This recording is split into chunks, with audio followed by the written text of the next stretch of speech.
Good evening, everyone. Thank you for joining us this evening for the GMS training competition admin part 1. If you just give us a couple of minutes just to allow everybody to log in, that would be great. Thank you.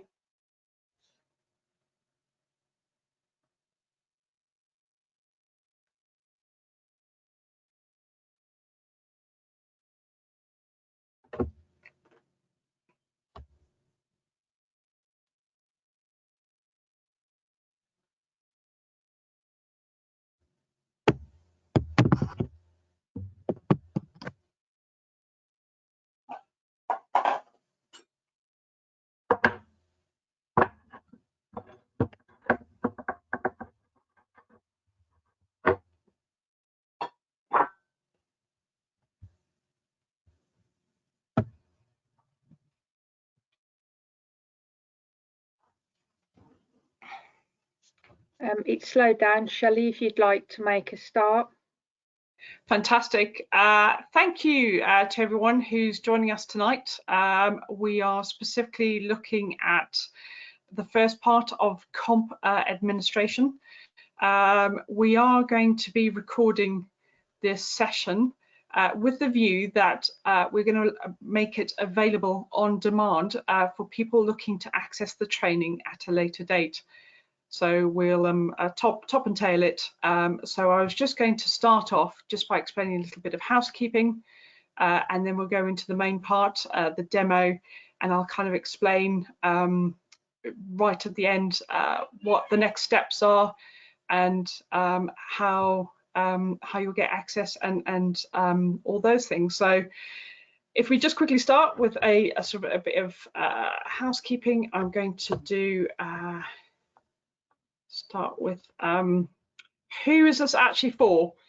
I appreciate there's a lot of people really interested in GMS, and for really good reason, as we're making loads of sort of really positive changes.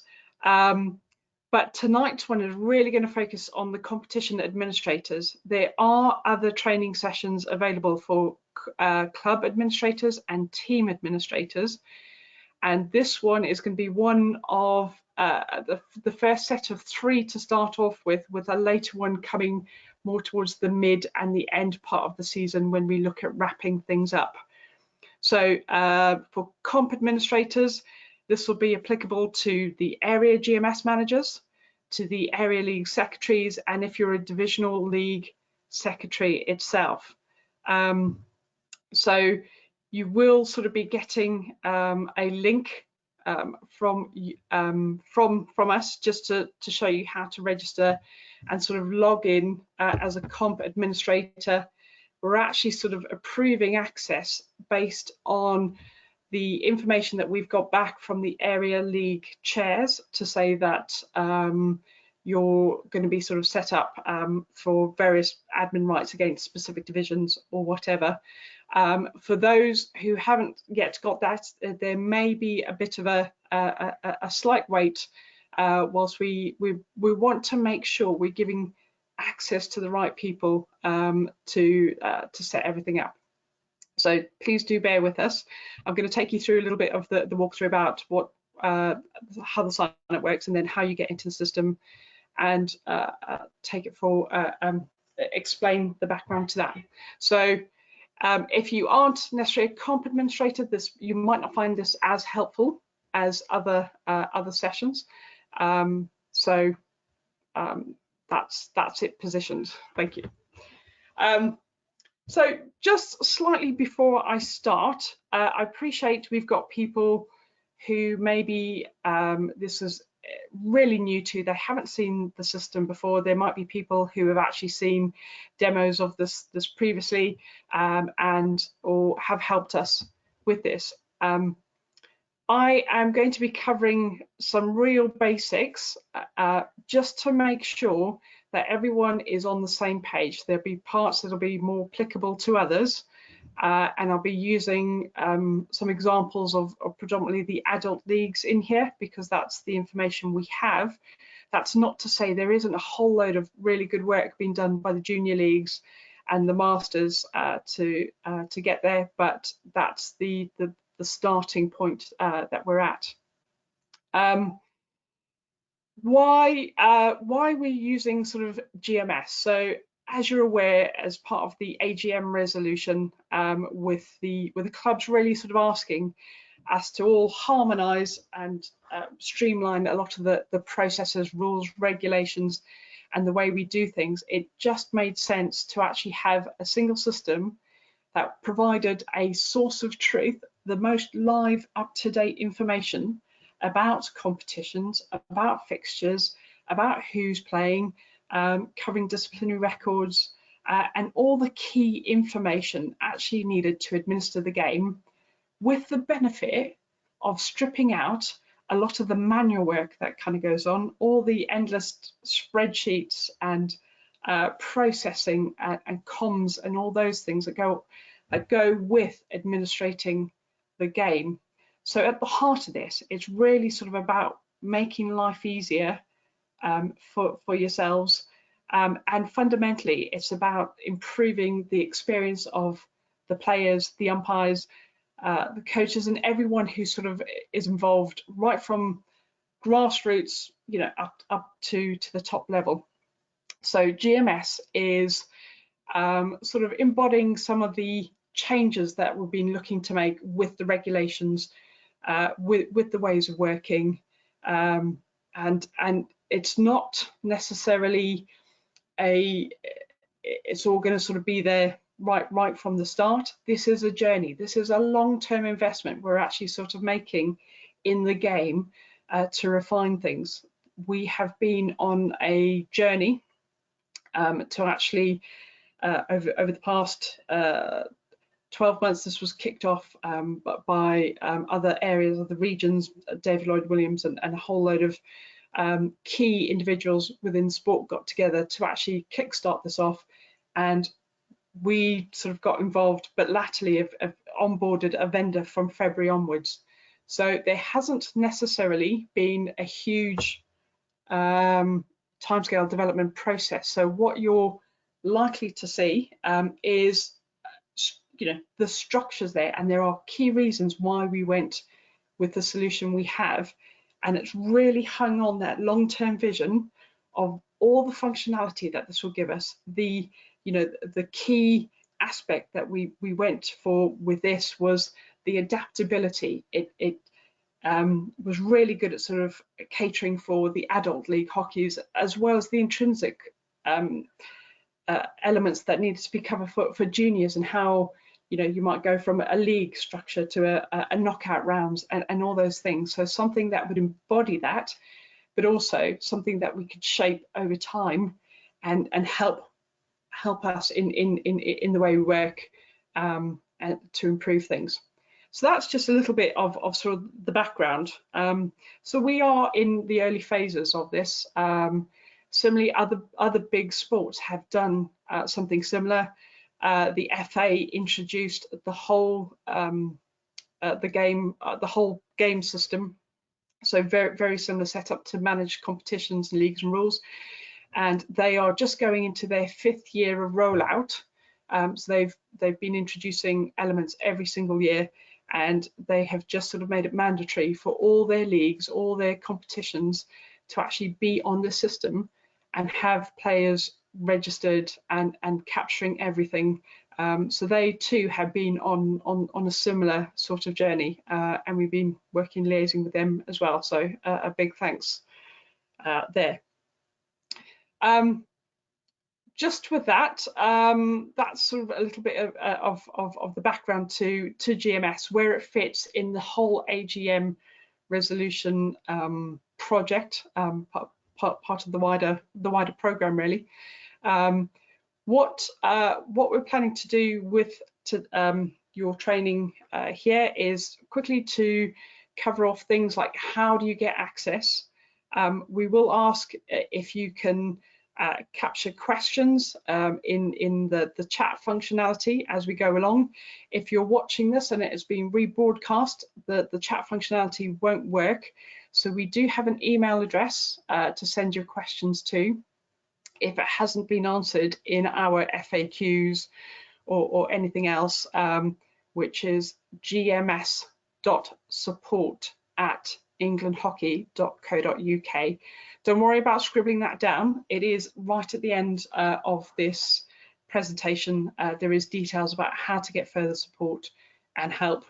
So we've hopefully got everything covered for you.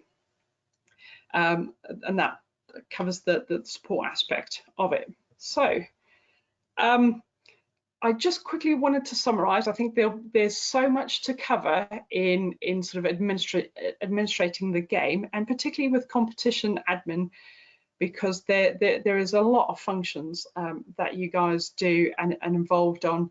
So to make this easy to pick up, easy to digest, we've broken it down into different parts. So tonight's training, or today's training, if you're watching it later, is actually sort of going to be covering the navigation just around the key comp admin functions. It'll be by the end of this, you'll really know how the competition settings work. So what you can change, what you shouldn't, what should be default because of the competition regulations, how some of the competitions are created and amended for different reasons, how to generate and amend some of the fixtures. Appreciate that at this point of the season we're actually looking to upload a lot of the fixtures that are being created, so you won't, good news is you probably won't need to generate a lot of the fixtures, but we'll show you anyway how it roughly works, and how to publish the fixtures so that clubs can see them, edit them, add venue and time information for specific ones. We'll also go into how to manage you know, the changes that naturally do happen prior to the start of the season. You have teams who unfortunately, you know, for genuine reasons have to pull out of a division. You have, you know, potentially you might have to make a swap of teams and stuff. So we'll just touch a little bit on the changes pre-season to that. But if it's not covered tonight, there is support information sort of coming out with a pack on explaining the steps and how to do things.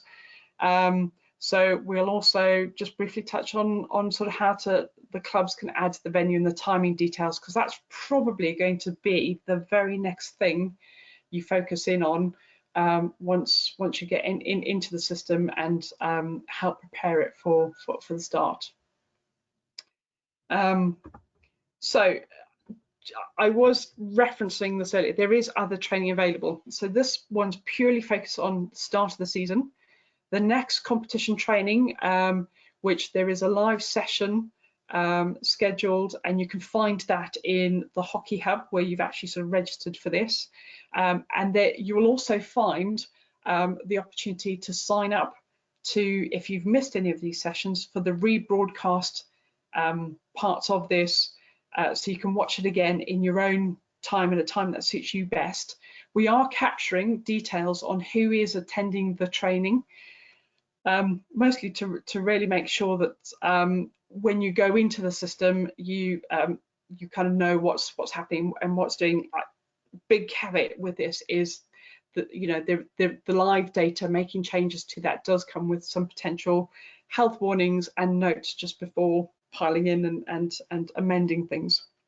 So that session next week during the season will cover off things around helping support issues or queries around postponing fixtures, cancelling fixtures, how to, you know, what to do with sort of missing match sheets, and what match sheets look like, and all the comp admin that sort of goes with that.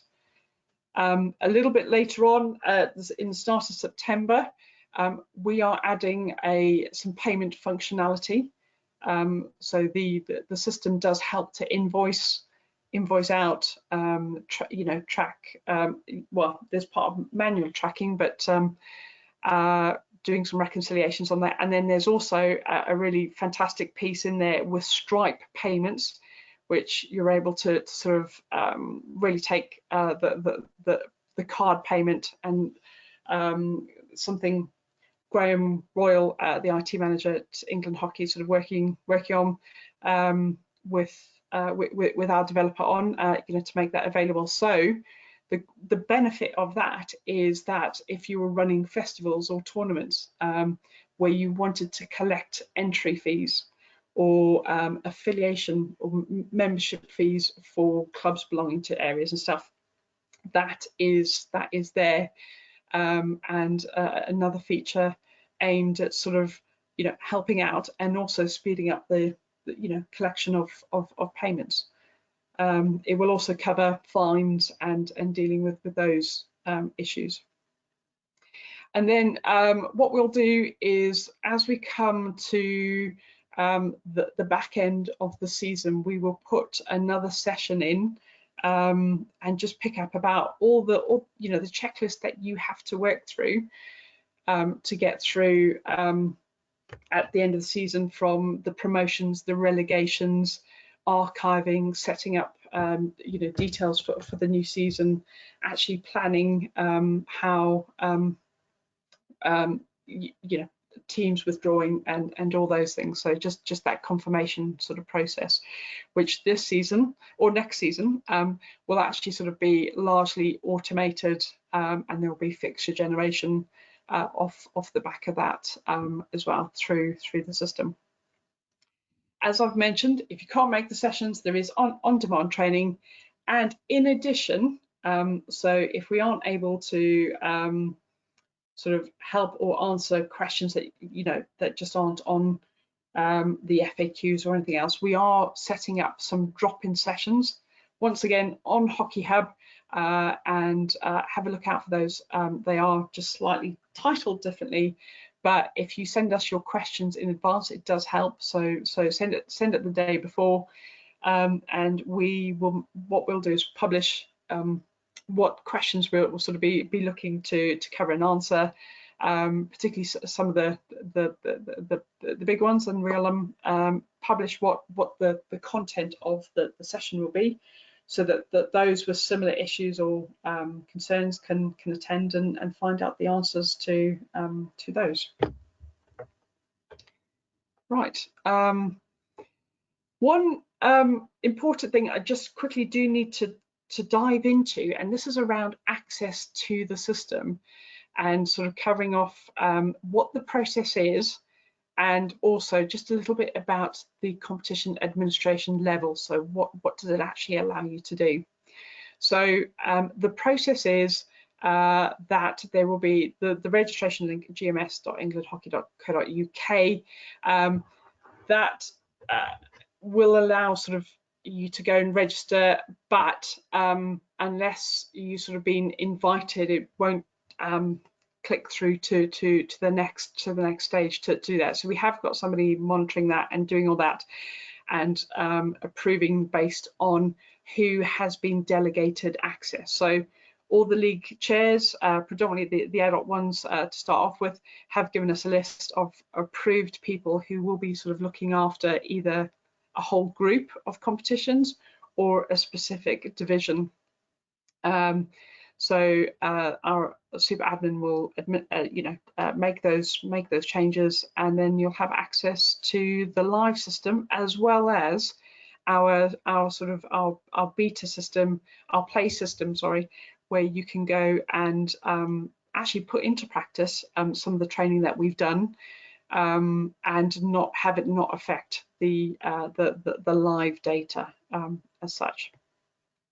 There are sort of the three, when it comes to comp admin, there are three distinct levels, and this will probably make a little bit more sense when I show you how the competitions are structured. But there's a divisional comp admin, somebody who looks after a whole group of competitions.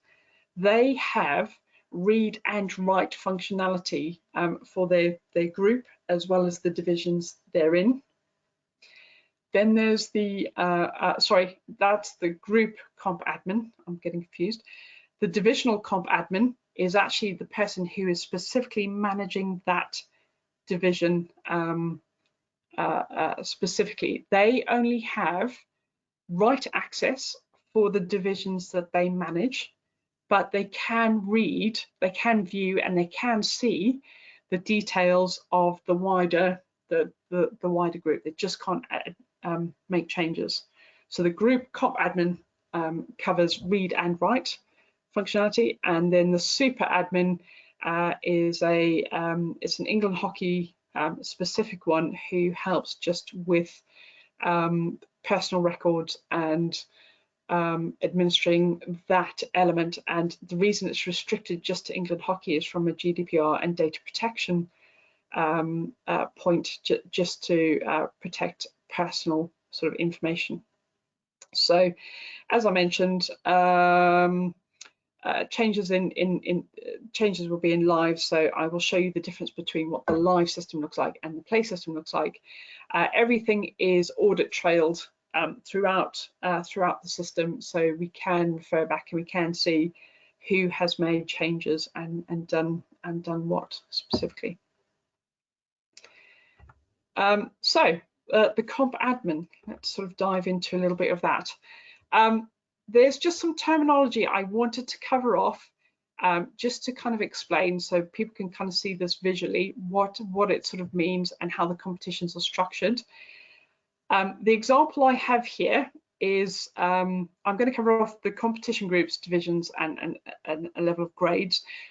The example I have here is for adult and masters league competition. So this is, you know, roughly what it would kind of look like. So the outer box would actually sort of be the big group record for adult leagues. So it's important to have a group record, because what that does is, specifically for adult leagues, is we have made it we have ensured that the competitions are, the players are competition bound.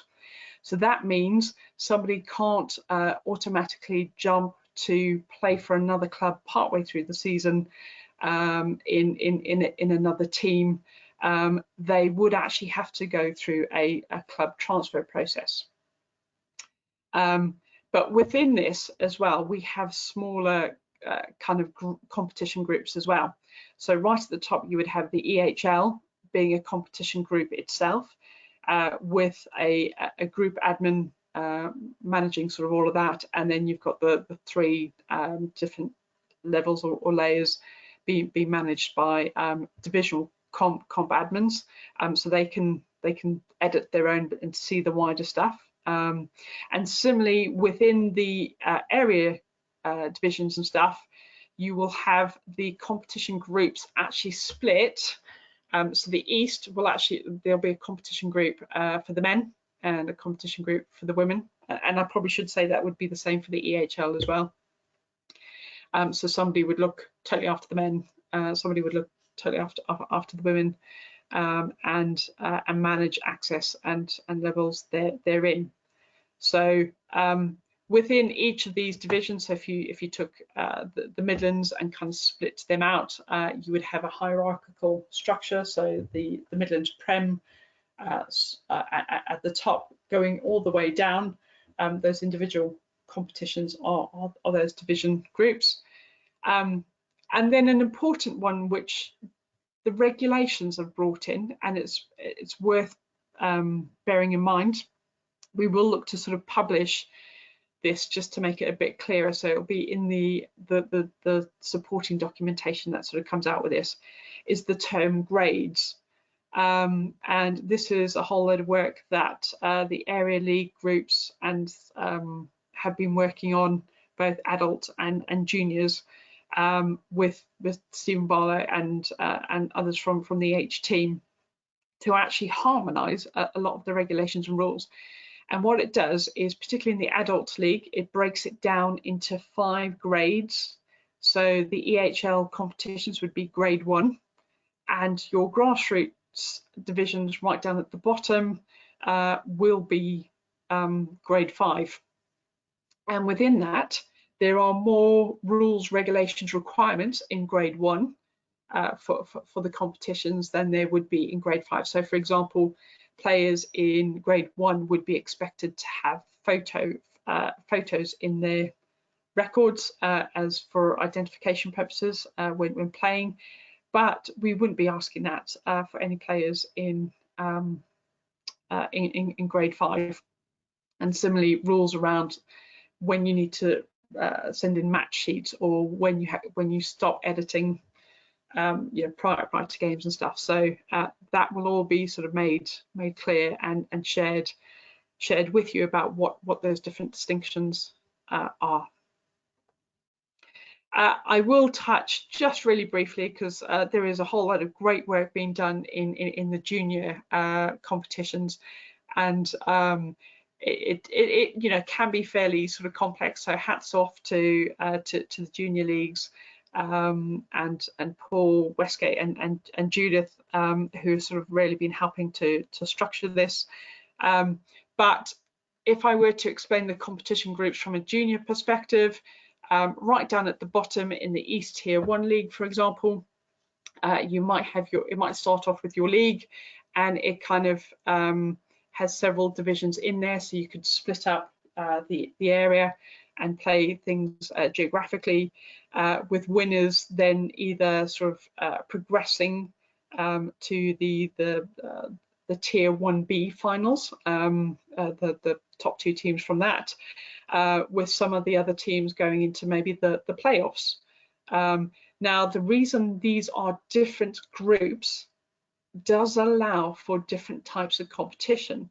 So the East Tier 1 league could actually be a league structure, but when you move into the playoffs, we could they then sort of you can either structure them as knockout rounds, or a tournament type of thing, which you sort of play each other once and progress that way. So not only does competition groups help define things geographically, it also helps putting the distinguishing between the type of competition as well. So that's important distinction to note.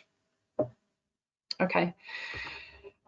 So if we step into the key part now of pre-season, so as competition admins, this is, I know your list will be far more exhaustive than this, but this is just a short checklist of some of the things that you sort of would have gone through, and we've kind of borne that in mind when working through this, because we've actually developed user stories to actually sort of walk through and do this. So we know, for example, you've told us that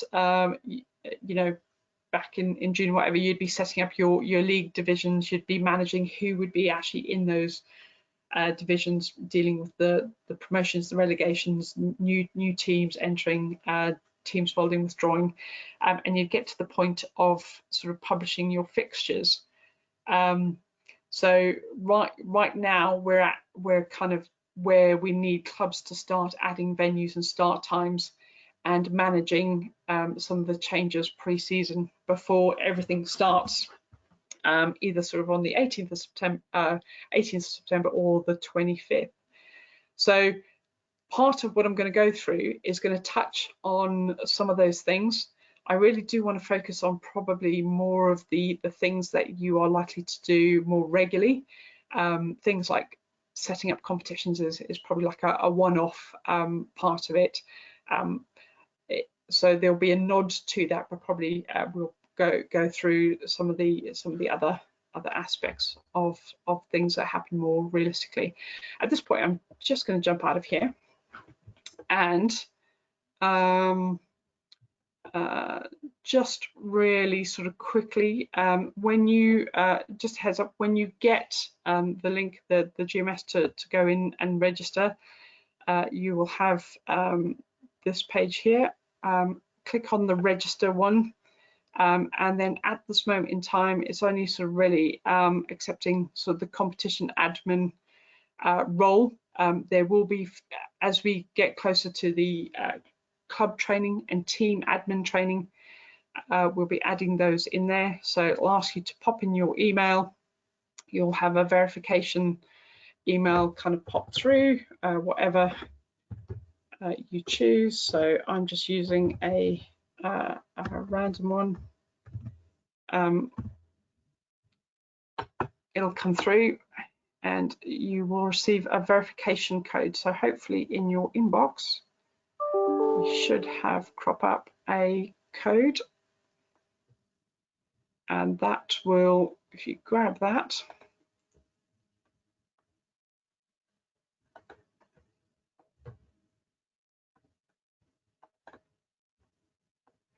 in,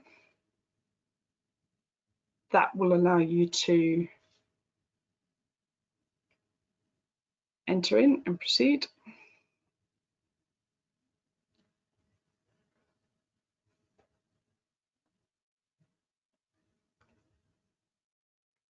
Okay, let's try it again.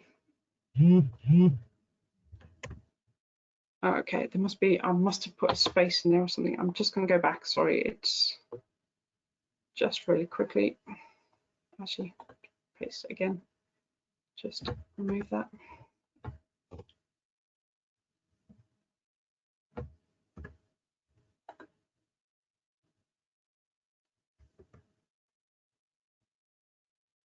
Yeah, I think I copied the space, so apologies. It would a prime example of sort of just capturing the numbers. So when you come in, you'll be asked to choose what area you're sort of actually looking after. So, for example, I might join looking to join the East. I'll be asked to put in my details.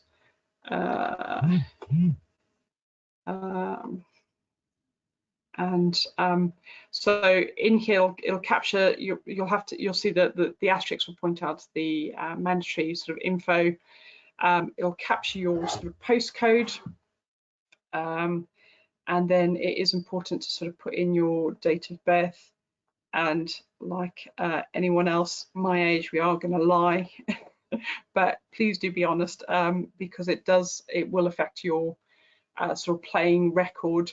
A huge point to make: the email address that you use to register, please use your personal email, because what you're doing is you're creating your personal account that we are then going to link and give you access to manage that, the wider one. If you use a generic one, which other people might have access to, so if it was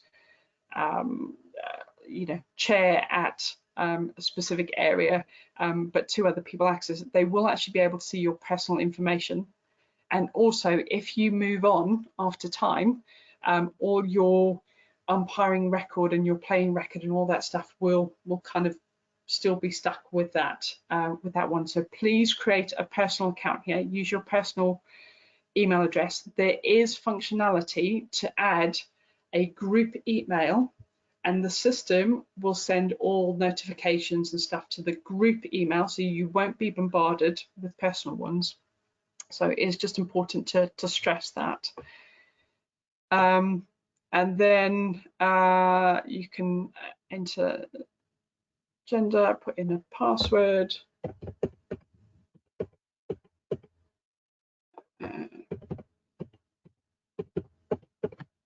Okay. What is extremely helpful is you've put in the comments, I would like access to Women's Division 3 Northeast, for example.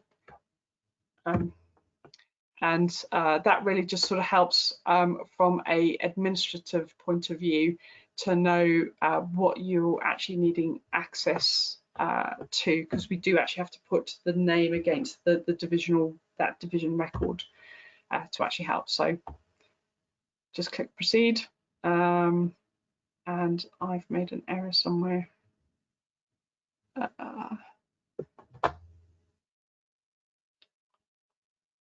Anyways, I won't spend too long on this. I do actually have a GMS record, so I will go to that and log in. And when you log in as a comp administrator for the first time, you'll actually find this screen, and this is really kind of important. Please make sure at the top you have this red bar and you have this information here actually saying you are on the play system. So this means you're kind of in the sandbox. You can make changes to the data here, and it won't impact the live information. And how you actually sort of change that is just tick this box here. This one is for the play, and that will take you out of play into the live site. And the live site loses that red bar sort of at the top as such. So I'm just going to go through some navigation just around this. Appreciate this long menu looks a bit scary. There is work ongoing to streamline this, and through the different phases that we have of the project, we will be improving the look and the feel and the user interface to make this more intuitive. Phase 2 will bring much more interactive dashboards and reporting. So as soon as you log in, you can see some of the outstanding actions, who hasn't completed the match sheets on time, where there might be missing information for venues and times like that, for example. So this is an iterative process, and what I'll take you through tonight will really just help you through the next few weeks and months just get to grips with that. So when you log in, I'm conscious I am in the live site now, so I'm going to go down all the way, scroll down to competitions, and what I'm going to, instead of searching for everything, which will bring back, there are sort of 364 adult competitions specifically in the system, which brings back a shed load of data. So I'm just going to refine it by just picking the association I want to have a look at, and for this purposes I'm going to use the East. I'll have a quick search, and what it will do is bring back all the competitions that are in the area that I sort of have access to. So in here you'll find the competition name. You've got a couple of action buttons there. The level actually is actually the grade. So this is when I referred to the competition regulations, that will change to grade soon. So that does refer to that.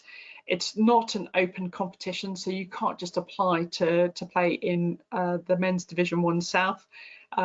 You'd have to start at the bottom of the competition tree and work up. And the information's public, which means, really important in the competition status, that actually means it's available to be published to the website. So with the new area websites that will be setting up, all the results, all the information that's been captured here, when the match sheets are completed, will pretty much refresh and update the website, so have that live info. Within here we've got sort of 12 teams, and what's great to see is that shows that there's 132 fixtures for that division, and then you've just got the generic gender. I'll touch a little bit more on the score scheme, and just some additional info that happens after the game where captains and officials can feed back, but the key bit is this. So I'm actually going to dive into one of the competition records to show you what the settings are and how and what it looks like, so you're aware of the functionality that is there, and I'll point out some of the default settings that will be being applied shortly. So we're in East Men's Division 1. And this is what you would, that little bit is for the umpires, so that's about the appointments for the fixtures, so you can ignore that as comp admin. But this is what you would see when you sort of log in. Gives everything from the name, the competition ID, and a lot more detail. What I'm going to do is I'm going to go into the edit function just to show you what is the editable information, and how that's useful. So to start off with, we've got the name right at the top. it's really important with the names. We do have some guidance on these, that there is a naming convention for competitions, and that is because people will go and search on the website and be able to pull back any competition. So if you just say, right, this is the men's premier competition, and somebody goes and searches for it on the website, they're going to get 8, if not 9 records back and not know the distinction between the area and things like that. So Stephen has been sort of working with the junior and adult leagues to come up with that naming convention as such. So there is some geo coordinates in here. This will probably more beneficial for if you were setting up some of the festivals or the tournaments, and you wanted people, if it was an open competition, that you wanted people to find it and join. You would kind of click on there, it would pop up with a map. You would pretty much choose the middle of your area, your region. So we won't move it to America, that's it over there. I'm just gonna, because it's the east, I'm gonna pick on Bury St Edmunds as roughly the that part of it, and it doesn't have to be specifically on any pitch or any area, as long as it sort of covers your key patch. It means that when clubs are searching for competitions to enter and in future friendlies and stuff, it will pop up and say, right, this festival's now on and that stuff. So I'm not going to say that we are doing some changes and things there. Some of the other key bits just to be mindful of is that if this is ticked, it means it's the competition group record. So it's that big umbrella one covering everything else, the settings that sort of apply. If it's not ticked, actually what you want to be setting is the competition kind of group record. So what you do is you'd search in there for your competition group record. So in this case, it would be the East Adult Area Leagues, and you'd put that in there. I'm not going to make any changes to the live info as it is. Some of this will be updated over the next few days. Yeah, not necessarily covering that now. The NGB competition URL is where the information is going to go through on the API to the area leagues website and that information. Within here, we've got can choose between the team types that we want entering the competition. We can set the competition, the grade or the levels were swapped around, and choose between league, cup, pool, and tournament type of competition. There's opportunity to add a sponsor's logo in here. So I know, for example, I think Neil got in touch with me and said, you know, fantastic, the East area have got an area sponsor. So Mr. Hockey Cricket is keen to sponsor all of that. So his logo will sort of go in there, and his website. It won't necessarily be shown on GMS here, but that information will flow through from GMS via the API link to the website to actually show who the sponsor is for those sort of competitions. Similarly, you could actually also enter a competition logo. So we are, I think the areas are sort of looking at some of the branding. No, I don't have anything to hand, but you can upload your East area competition logo there and have a link to the East area website. We've got things, as I mentioned earlier, which are not necessarily applicable to leagues in this example, but those festivals and those other type of competitions you set up where you want to take an entry fee, you'd enter that there. You can also put in the number of planned entrants, how many teams you actually sort of want in that competition or division festival to drive that. And there is a process of for the future bit to create a waiting list, and if someone drops out, the very next club or team on the waiting list can join that competition. I'm just going to skip through a couple of these because some of them are just really straightforward and don't need much explaining, like gender. The key one really for masters and juniors will be the age restriction date. And this will be pretty much the date that you put at. You can put the minimum age that you want at that kind of point in time. So let's say, for example, this is in adult hockey, so actually you have to be a minimum of 13 to play adult hockey, or 15 if you're playing EHL. But let's say this is the sort of the under 14s, so you'd put 12 in there, and the maximum age date would be 13. And if you set that to the date when you actually sort of wanted the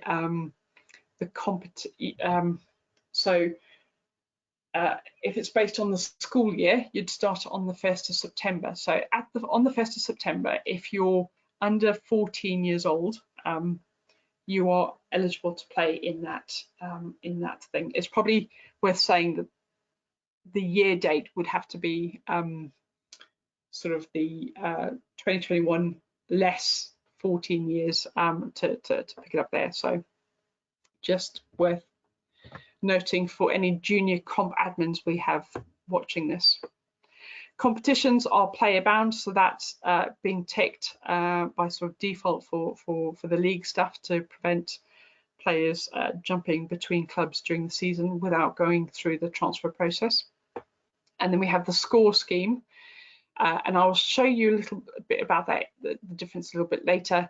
But all the ones will be defaulted to hockey detailed, and that affects the match sheet. So if you just have a hockey specific one, the match sheet, when you come to sign it off, just asks you for the goals and the number of cards. If you've got the hockey detailed ones, it actually captures who the goal scorers were, the minute that it was kind of scored. It's pretty easy, pretty straightforward to use, the cards and those bits. And that's kind of important because all that data is sort of captured against the player's record. So over time, the player will actually kind of see, right, they've scored 16 goals this season in these many games, and that's why the hockey detail, it's defaulted to hockey detail, but not all of those will be applicable. So for example, in the juniors, you might just choose just a straightforward score for the under 10s, for example. Then we've just got the information around the actual scoring scheme, so the points appointed for that. We can also set the number of teams promoted. So we say, right, at the end of the season, 2 teams will be promoted, 2 teams for this league, for this division will be relegated. Or what we could do is, if this is a junior one, you could actually set it to there and say, right, the top 2 teams will automatically progress through to the tier 1B finals, but actually the next 4 teams will actually be in a playoff position to do that. So and then this information is kind of key at the bottom. So we've got the date that the season starts. The competition calendar will actually default and say that the first date of the season will be the 1st of September. This is important here because this will be the first date that your fixtures are generated from. So if you're starting the season on the 18th, that's the one to use. And then when you expect your season to end as well. So this is important when you generate the fixtures or you update the dates and the fixtures. Then we have some key the competition regs come into this next section. So certain competition regulations, if we took the grade 1 ones, for example,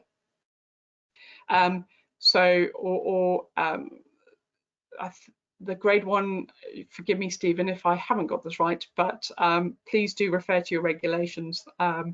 So the EHL can't make any changes to the fixtures of the venues and the times. You can choose 14 days before the fixture starts. If you're in an ordinary other league, you can actually choose 10 days before the fixture starts and set it to that. So that means that the clubs can't edit it. And from that point onwards, they would have to come to you as the club admin, and you would overwrite and make the changes. So that's purely to stop unfair advantages, or umpires not getting enough notification about that. There are also regulations just around how far in advance before the match actually starts on the day that you need to submit your team sheet. So it might be that it's 1 hour beforehand if you're in the higher grades, actually, and for the 5th grade you might not have that at all. It doesn't matter as such. Then we've got when the team sheet is deadline. So you could actually fill out the team sheet, a day, 2-3 days, sort of in advance. The team admins could tweak it. So even if that was, let's say, for example, 2 hours before the game start, and then you can say, right, well, 1 hour, it's actually being locked, no more changes. That's it. Yeah, so it just enforces no more editing as such. Pretty important, the next two happen kind of after the game, and this is the score submission deadline.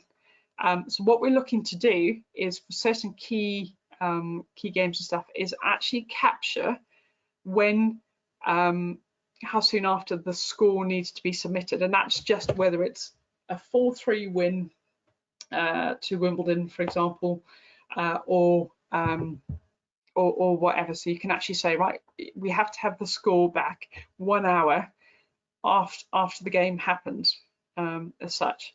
If that's not sort of applicable, you just kind of do that. But for all of the match sheet submissions, nationally, there is going to be a deadline cutoff of 8 o'clock. Now, previously this was set to hours, and this is something that the developer has been able to quickly pick up and sort of change for us. So you could enter 8 hours after the game, but because people have different start times, that's not helpful. So the work that's been done is we're going to put in saying, right, 8 o'clock on the day is the deadline for submitting the full match details. So if you have a detailed hockey thing, you have to put not only the score but all the other sort of information that will be then sort of visible to the umpires, to the match officials, who can challenge the details on there.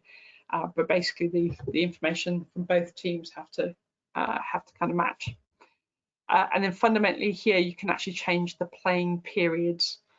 So for example, if you're playing EHL, you could make that 4 quarters of 15. If you've got your under 10 juniors, it could be that actually they play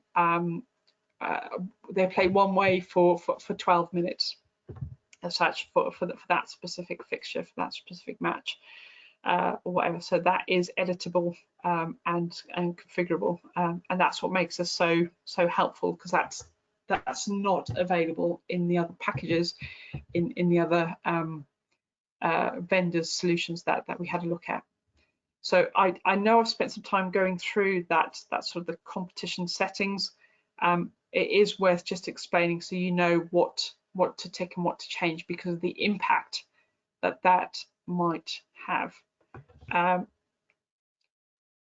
I'm just going to move now into the go back to play, and we're going to see if we can specifically amend some competition fixtures, because that's likely to be a real life scenario that you kind of come up with. So I've just clicked on the play button. It hasn't popped up at the top there, so you just need to refresh. Okay, so we're back in the play system at the top. and I am going to, I know I've got some sort of data in here, so I'm just going to do a competition search in here, and I'm going to find a division with some info in. So, for example, I'm going to pick the East Men's County Championship preliminary round, but this could quite easily be your specific sort of division. So in here, in the competition record, we sort of got the stuff that I've just been through, so I'm not going to go through that in detail. But what we are going to start to look at now is who are the competition entrants. So for this one, we've got five teams who've joined in here. So we've got whenever you click on that, it'll take you back to the main competition record. So it's all hyperlinked.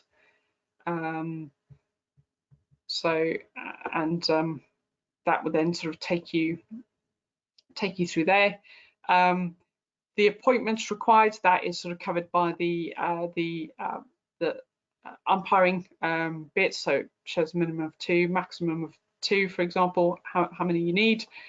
And then in here, back in here, we're back to the team information again. I just quickly want to show that there aren't any fixtures that have been generated so far for this. So it's saying that there's 0 fixtures, and there should be 8 because of the 5 teams in here. So if you scroll down, it will actually show you where the missing fixtures are.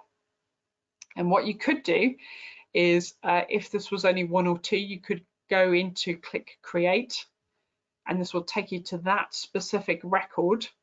And you could go and create who you wanted the away team to be. You can click on what the venue is specifically for this one. So somewhere in Lincoln, no doubt, because we're in the play one, so can do it. I'm just going to choose anyone, for example.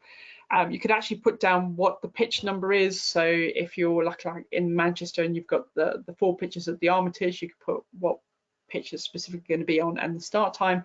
Let's just say this is just pitch 1, and any this is where you'd find any of the fixture information about please use the overflow car park due to lack of parking, or please use change room 3, for example. And you would pretty much save that, and it would generate that fixture. I'm not actually going to do that, because what I want to do is create the fixtures for all of those teams on a singular division.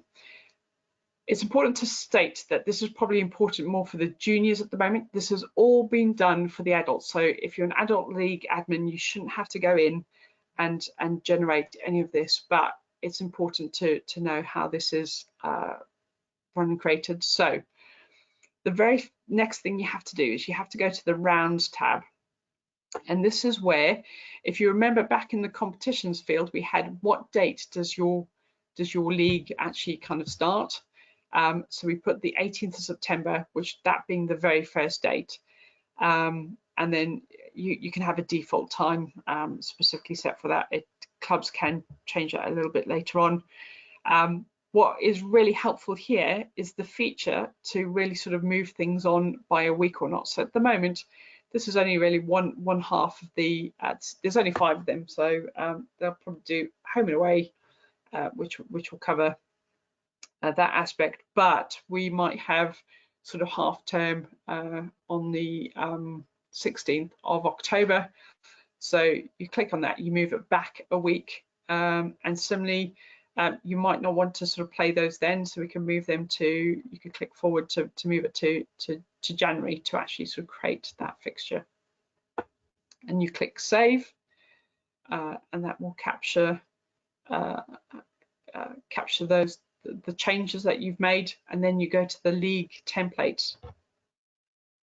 Here you have the function to create a template with pre-populated fixtures that you can edit. So when you open that up, you now have your very first round of you know, the league, your league template that you can actually tweak and change. For example, so let's say, for example, on that very first weekend, the Lincolnshire senior men actually aren't available. It's probably better for them to have the bye, and Old Louts can play Sussex senior men. So I'm going to change that here. Sorry, change Old Louts to Lincolnshire senior men and change this one around. You can see automatically if there are any clashes, it will highlight in red to show you what needs fixing. So you can do that quite easily there. That's a straightforward one. If you had to move, say, a whole fixture from one week to the next, so it was, let's say we kind of move it to the following one, it will actually show you that there's another clash there. So you need to make some decisions sort of about moving that around. So I'll just move them sort of back again. And if you're happy with that, you also have the option there to create another. You could use this as your base template and create another one and make all the changes that you wanted to individually to account for the requests that you get. So if the university teams aren't necessarily around for that first weekend, or making sure that at the end of the season there's no teams home, two club teams playing each other, that would make the competition unfair. And when you're done, obviously click save for the ones that you want to do, and then if you press publish to clubs, it will kind of ask you, apologies, I've changed something there. I've done wholesale swap, so let me just go back one. Yeah, I just click save, and then you can sort of publish to clubs, and then that will turn up in your fixtures list now. So, and once you publish to the clubs, this is what they will be able to see, and then they can go in and the fixture record itself will be this hyperlinked date. So you can go into there and specifically edit that information. So this is where you could go into and put in the venue, for example, and the picture time. So that's the bit we'll be asking the clubs and the teams to add information to. Great, I think I'll save that there. So we have been through the competitions, the competition settings, how the fixtures are generated, how you might manage some of those fixture changes and kind of swaps. There might be, for example, I'm just quickly going to show what happens if you have a competition and a team pulls out. So we'd go to the competition record, and let's go back to our Eastman's preliminary round. So we've got those fixtures in there already. They published the team, but let's say the Lincolnshire men unfortunately pull out. So what we actually do is I will click on the team record, and so we take them out of that competition. Sorry, let me just check.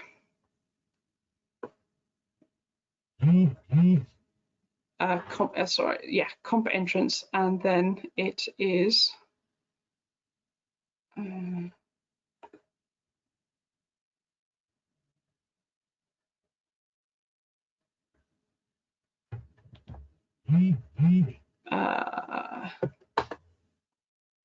sorry, I'm clicking on the wrong one.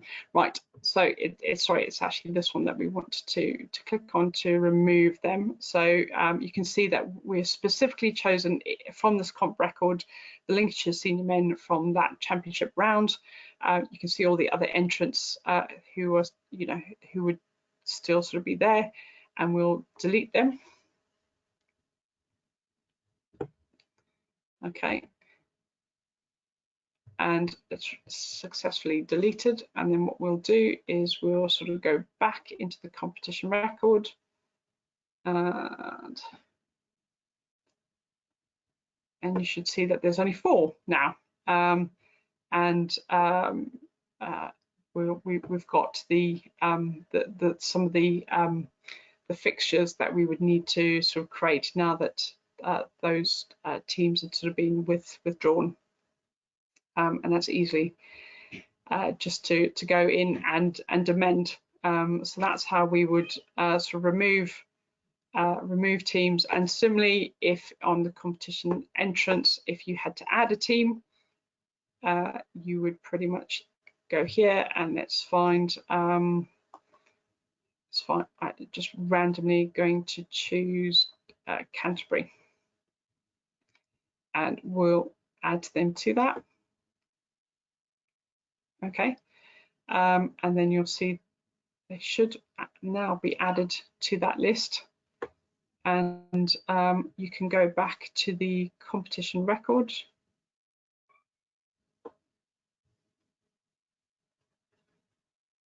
Okay,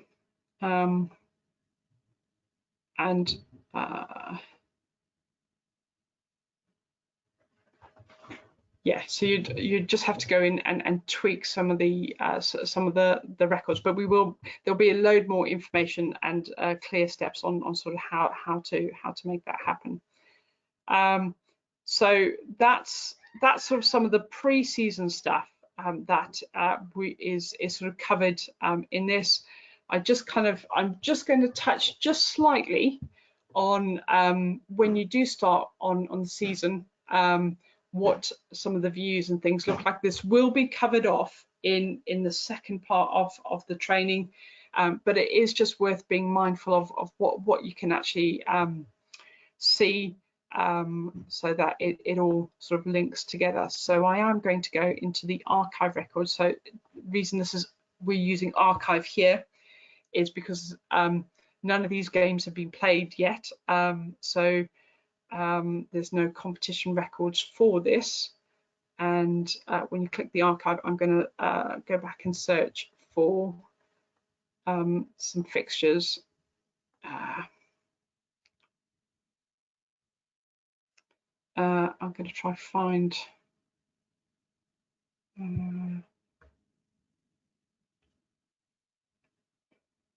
actually going to come out of play and go into fixtures, and I'm going to use Wimbledon as the example here. I'm going to click on this. So once a game sort of has been played and the match sheet has been completed, or sorry, the match has been completed but the match sheet hasn't been completed, this is the sort of the view that you have for the fixture. This is your comp admin view. This is not necessarily what the club or the team admins will come see, but you can actually drill down into, this is a singular record, but if you were searching for more details, it'd be much longer. So there's two kind of key things here. The first bit is if you clicked on the date, that would actually sort of take you to the competition record itself, and you've got that. And then also, if you wanted to input the scores in this is where you would add that sort of information. So I'm just going to try again. But if we just look on the fixture, just kind of shortly for 15th, then you've got the information specifically around the date it was played, the competition, the level, who the two teams were, the contact details for those people, which is helpful if you're chasing missing data, or you need to get in touch with somebody beforehand to postpone the game, and details around when it was created, and the umpires, and all of those key stats. So this gives you a lot of the contact information around that. You can click on this is what if completed, this is what the team sheet would sort of look like. But let's go back, because I'm not sure that was completed. No, okay. Well, it's a good thing to actually kind of show that if you are stepping outside of your access sort of levels, it won't actually let you sort of input and change any of that information. So you will kind of get that bit. I am just going to try one thing. Let me just try this in the play mode, because play should let me. Yeah, there we go. Edit and change it. Okay, my apologies. Let's try this one again. So like I said, you've got the fixture details there, and this is where you would find the information around the scores and the match sheet itself. So within here, this is all created sort of to be mobile friendly. So at the moment it is truncated to kind of squash over. So in here, I need to go back to. So I think I'm down, or let's see if as the team admin. Okay, so the team admin has actually filled out his match sheet. So he's kind of put in who the captain is. It's got previously, and this is only available to be seen by the team admin for the day. This isn't available to be seen by the opposition, but you can show details of previous cards and stuff and when things happened. Forgive me, I think I'm struggling here because the Surbiton bit hasn't been filled out. So only one half of the submission for this has actually happened. But the important bit is this will all be covered off in the other training that is available as such. So this is hopefully just a taster and a look into what is sort of coming next. I just really sort of want to touch off and just finish and just kind of go back to, it is important because I need to leave that season, so untick the archive part and just refresh that. So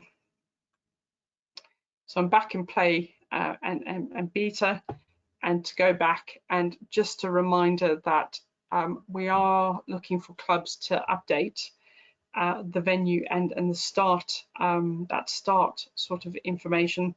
So if they do get in and do go to their fixtures, for example, if you're in the teams, you can actually sort of click on and see your fixtures and go in and edit where you are the home team. You can actually sort of edit the, sorry, that's the actual team record for the fixture, really important. But the fixture will actually be that specific date, and then you can go in and edit the venue as such. It is important to note that over the next few days leading up to the start of the season, we are still making changes as we go along. So you might log in one day and not see kind of info, and then you might log in the next day and then suddenly see that the details uploaded. So it comes with the sort of access to the system, and what we're doing now is coming with a sort of a bit of a health warning, just to say please bear with us.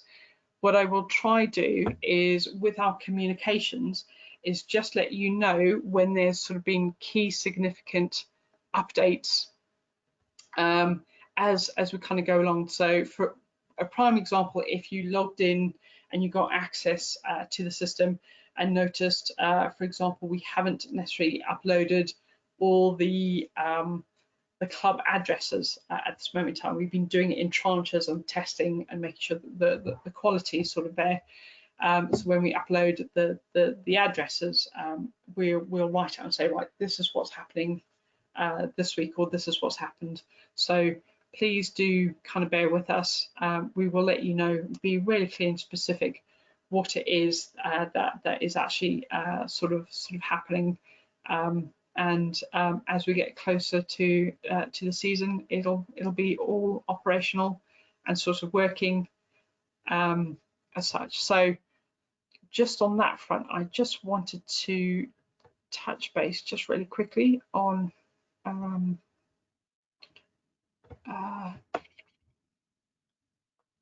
sorry, it's hidden that.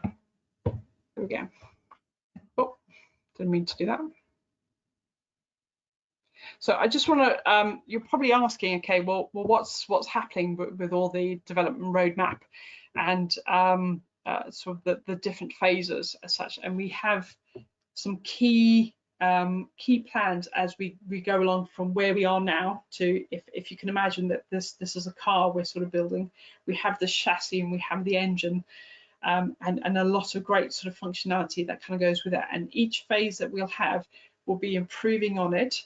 But most importantly is sort of we'll be taking the advice, the feedback, and we really do want your involvement to help shape this. Things to date have just been about sort of getting things operational and structurally kind of right. So there hasn't been a whole load of involvement. We've relied on key experts. For some things we've had help with people doing key parts for it. But this launch phase was really just mainly focused on our formal leagues and the knockout competition. So that information is still to come, and there will be guidance on that and how to administer it. We will be working specifically with the juniors and those who kind of have more of those type of competitions. At launch, we are really focusing on the core admin roles. So at the moment, there's just a sort of just one group admin for each competition group, but slightly just before launch that we'll be adding extra functionality, so that there's two, so there's some contingency, some backup for if someone goes away on holiday, somebody else is helping to administer things. At this moment in time, we're sort of working on the user interface and the experience about the participant signing up. So that's why you'll probably see the view that you see now, and where to kind of find everything. It is a little bit more difficult in that long list, but we are refining it. We will be making it much more easier. But we've had to focus on what do we need to do to get up and running and get things working that will sort of capture all the key data and all this, really sort of save time and have that live data for us. And then it does focus on some of the core reporting, so things like missing venue and start times, missing match sheets, and any of those kind of stuff. Phase 2 is a little bit more involvement, a little bit more collaboration. It will involve things like helping clubs a bit later with club friendlies. It does start to deal with the wider admin roles as we break things out. So the treasurer, for example, will have access to the treasurer, the key payment and wider sort of functionality, so it can kind of see things happening across multiple groups. And those bits. We will be working on the user interfaces for the admin areas, those dashboards I talked about, and basically some wider integration where we will sort of be talking to the likes of Pitch Hero, Club Buzz, and Timo. Really important to point out and distinguish, this is about competitions. It's not to replace the club management systems that they have just sort of over there. There is an element of sort of asking people to register and do this when they're already registered in Pitch Hero and things like that. The distinction is that we'll be asking them to do it once, and they will keep that player history with them, and that player record or that umpiring record, however they're involved in the game. If they move clubs, if they move regions, they move area, that doesn't happen in kind of you know, the club management systems now. And even with those, it isn't easy just to import all the player records, because we need the GDPR consents. We need to know people have actively kind of signed up. We're not importing aged data or incorrect data, because yeah, it comes with that whole load of issues. Phase 3, which we're hoping sort of will be mid 2020, we'll be looking at sort of integrating the schools and getting them on board and their competitions added as well. And then really sort of we'll be progressing backward to sort out the user interfaces for the super admin. We are looking to add historic data to the system, so all the previous seasons that you've been administrating for those the areas, whatever. David Lloyd Williams and there's a project or a collaboration between England Hockey and the Hockey Museum, and David Lloyd Williams is involved in helping to collate the information and put it into a standard format that kind of makes it easily searchable and things. So please, please, please, at this really important time of change, don't throw that data out, don't discard it, please keep it, because we will be asking for it. There's so much legacy information, and it's a huge important history of our sport. So please hold on to that, and I'm sure the Hockey Museum would be interested in any physical artifacts you have of, you know, key things. I think you know, historic trophies, cups, and those bits for that. And then just lastly, on the last bit is just around the enhanced reporting. So that really sort of picks up a lot more of the specific details around really to kind of pick out anomalies out of the mass of the data that is being sort of generated. And finally, we're actually sort of moving to where it is all, you know, the data and the information is actually really helping us to engage more with the player and the other users at that end. Sort of, you know, being able to know they might be the top goal scorer in their division, but actually where does that sort of stack up for the rest of the East region, for example, or knowing you've got 15 goals and currently you're that kind of puts you on the same level par as maybe Sam Ward, you know, across the country. So there's a lot of great sort of value and information in that.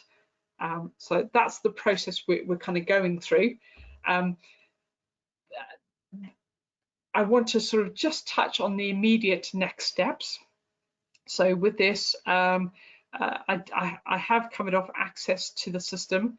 As I mentioned, if you are looking to apply for the GMS as a comp admin, but we haven't sort of got that information back from the league chairs to say, right, so this person needs access to that specific division, there will be a delay. We will be reading the comments that you kind of put in there and liaising with those league chairs and stuff and saying, right, so has asked for access to the specific one. Are you happy that we do that? So if you have signed up tonight, we do have a process of sort of doing the approval. So we will be looking at, and you will get a notification when you can log into the system and access it. Please do remember to use the play functionality if you are editing or making any changes.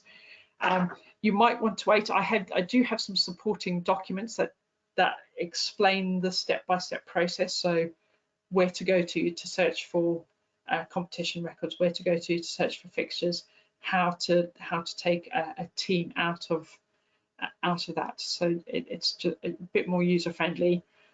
Similarly, we are going to sort of be producing, instead of a long training session like this, if you ever needed to go back and just refresh yourself and say, right, I've forgotten how to you know, change a whole fixture as such, there will be short little videos that we're looking to produce for the start of the new season, saying, right, this is how you find out whether you know, the venue has been updated or edited or things. So we're trying as much as possible to give various different mediums, various different ways to help you. I did touch on there are further training sessions, as well as those drop-in ones about questions that we maybe haven't answered or covered. If you're struggling for any reason or want to ask a question, we do have a support help desk manned sort of by three members of staff. So they will do their best to answer those questions. Do you know, do raise sort of anything, but please do check the FAQs first. It does, it's likely to save you a lot of time going there as opposed to waiting for replies.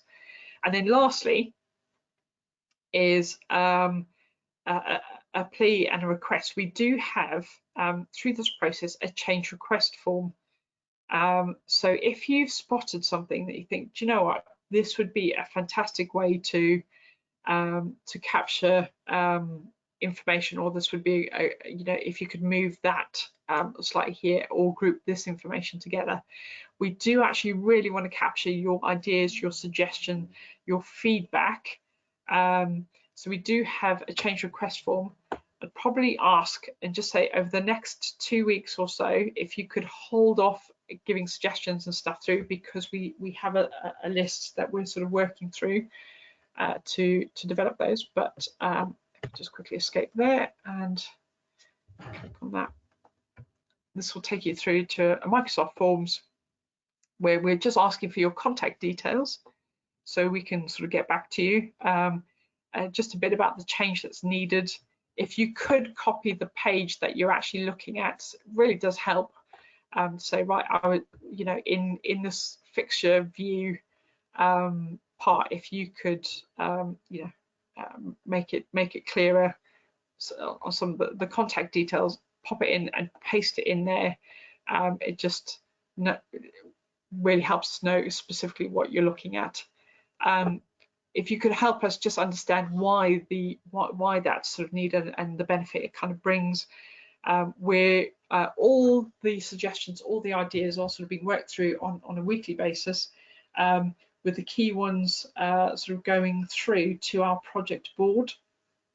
So every week we have a project board meeting where decisions are made about the time needed to implement the changes, the resources, the skills that we have, not just us, but the developers and the partners we're sort of working with, and fundamentally the costs. So is this, you know, is this worth a you know, a good cost benefit? So all this information is absolutely really helpful, and we will be publishing that in a sort of a format sort of what all the changes are that are coming at the various stages. So we will be looking to have a live roadmap as such, and have you involved and take you along in the process. So a huge thanks. I know that's a lot of information, and I have sort of taken you through and gone through the various aspects of that. I'm not sure we have a lot of time for questions as such, but I can promise you any questions that have gone into the chat tonight, we will take away, we will look to respond, so you will get answers to that.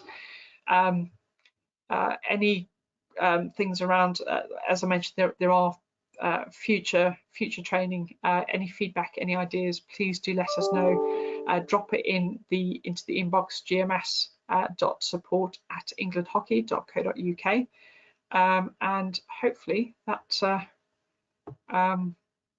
that sort of covers off some of the key information. And please, it is important to know we don't expect you just to kind of pick this up and run with it. If you do need help and you do need support, we are here. We are looking to help. So please do let us know. Elena, I know you've sort of been patiently sitting there and helping out and stuff.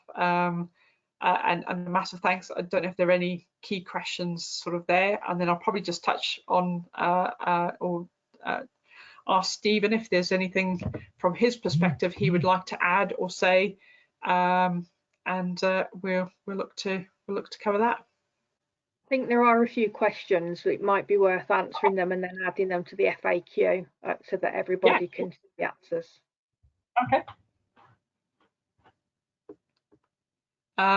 Apologies, I can't see them. I don't know if you could pick one or two, Elena, that might be able to answer.